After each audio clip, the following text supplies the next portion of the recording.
What if your old Tesla Model Y went to the gym, got a haircut and started dressing sharp? Well, if it did, it would look like this. That is the new Tesla Model Y refresh.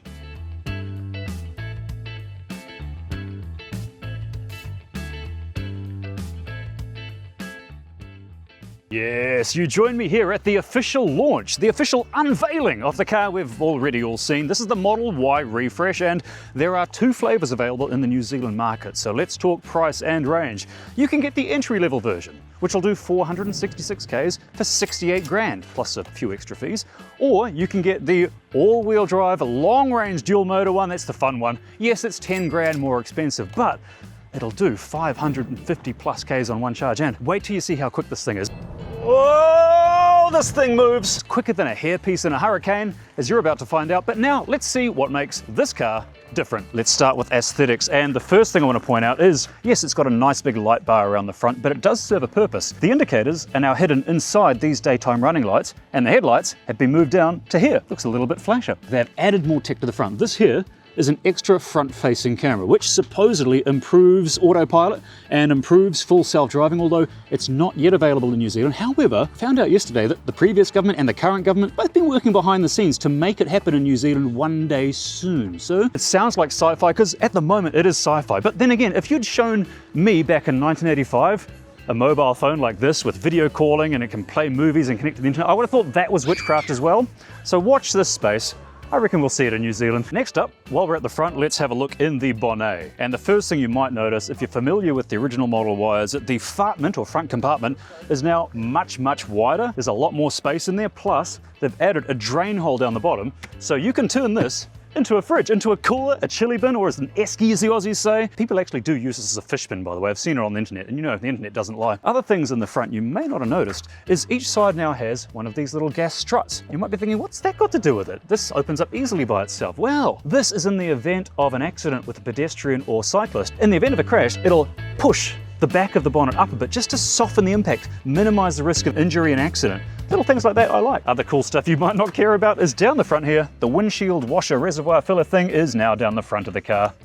All those changes aren't just purely cosmetic, they have actually made a difference. Like the car now, even with its more fuller butch look, it's got more efficient. Like they've got the drag coefficient somehow down from 0.23 down to 0.22 with that car. And that has resulted, at least in this, the all-wheel drive version, of having 2.8% more range. All that just from seemingly cosmetic changes. Other stuff they've done that most people probably wouldn't notice until you actually drive it is the suspension improvements. Yes, finally! The original Model Y, it's no secret, it had about as much suspension travel as a forklift. Yeah, it's like driving a high-performance trolley jack. This, they've put softer suspension in it, so supposedly this thing rides like you're on a cloud. Believe that when I see it. A few moments later. The difference behind the wheel is night and day. The car feels so much less like a slot car now. It feels like a... Let's step inside and I can show you some cool stuff in the interior. The first thing you want to notice is, look at that. Yes, it's a real indicator stalk. And I tell you what, it feels very Audi. It feels quality. That's good. Now Tesla aren't lying when they said yes, they listened to their customers, because after the Model 3 refresh, when they got rid of the indicator stalk and they put a button for the indicator instead on the steering wheel, yeah, that was a bit of a disaster, as I found out when I tried to take one around Royal Oak Roundabout. The biggest problem is that, yeah, you can get used to the button instead of the indicator stalk, but then when you're halfway around a roundabout or doing U-turn, your indicator button is suddenly upside down and on the wrong side of the steering wheel. It's just a terrible idea, and thankfully Tesla got rid of it. Other changes you may not notice once you first jump in is that the seatbelt anchor points are now 27 millimeters lower, and supposedly that makes this ride much more comfortable. I'm going to find out. Have a big lunch, then we'll find out. The next thing I want to talk about is cabin noise, and I'm going to demonstrate this when I go for a little drive real soon. But first of all, turn off air conditioning. Oh, okay, that's turned off the air conditioning, but it hasn't turned off the fan. Oh, that's not what I want. The thing is, everything's voice commands, but you do have to learn the voice commands. For example, adjust left-hand side mirror. See, command not understood. But if you do get it right, adjust wing mirrors. See, if you get the command right, it then comes up. It's not quite as intuitive as it could be. Now that the air conditioning's off, you can hear just how quiet the car is.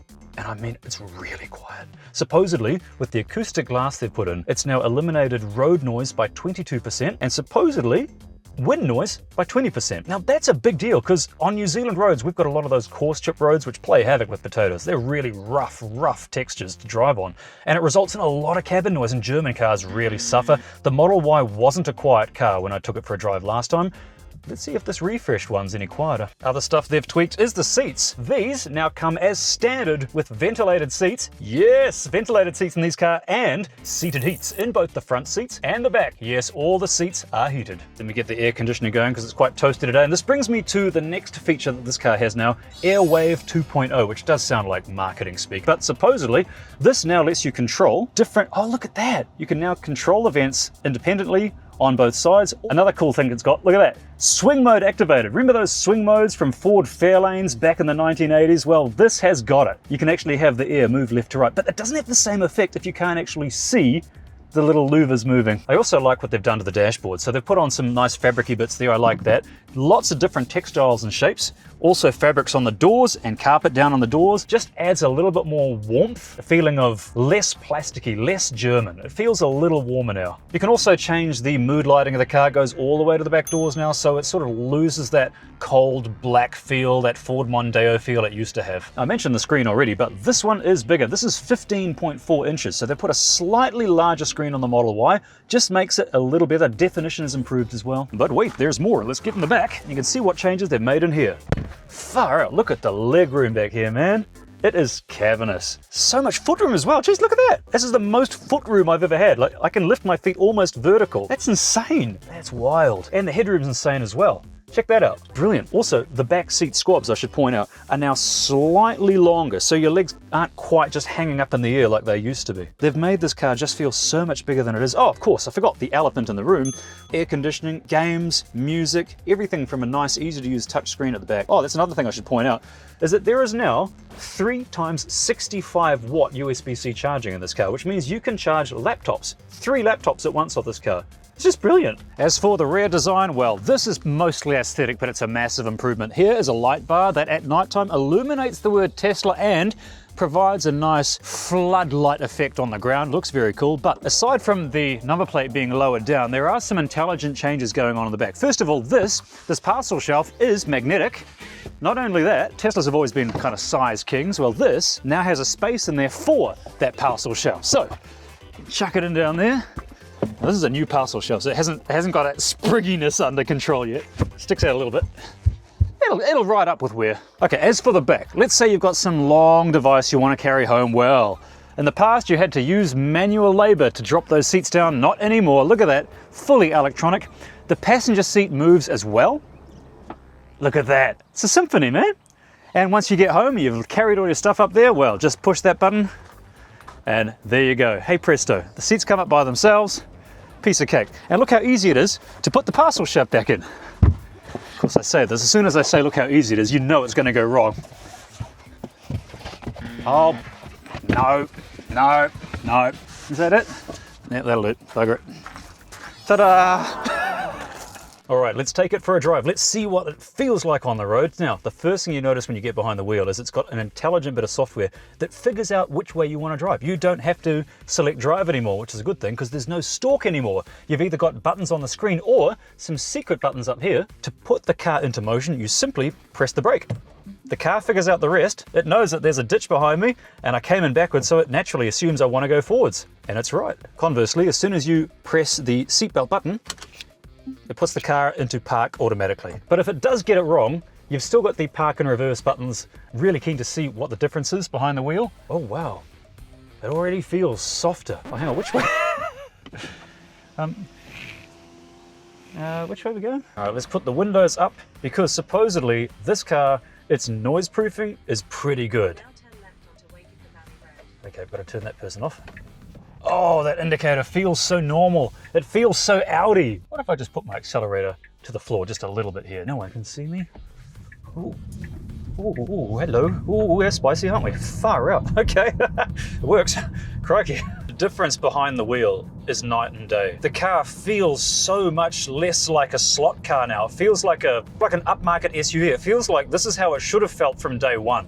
It's insane, and the noise level is noticeably quiet. Also, the front bumper has been redesigned to push air around the sides of the car. Same goes with the bonnet. The bonnet is now redesigned to help push air up and over the car. That all reduces noise. Same goes with the glass roof above my head. Now, every cloud has a silver lining, right? Well, so does every Tesla Model Y now. They've installed, literally, a silver lining inside the glass. It's now UV proof, and all that does is it minimizes the amount of heat that your buttocks will be subjected to if you were to sit them down on some hot PVC seating on a summer's day. I can't speak highly enough about the suspension in this car. It used to be Rainbow's End, but now it feels posh.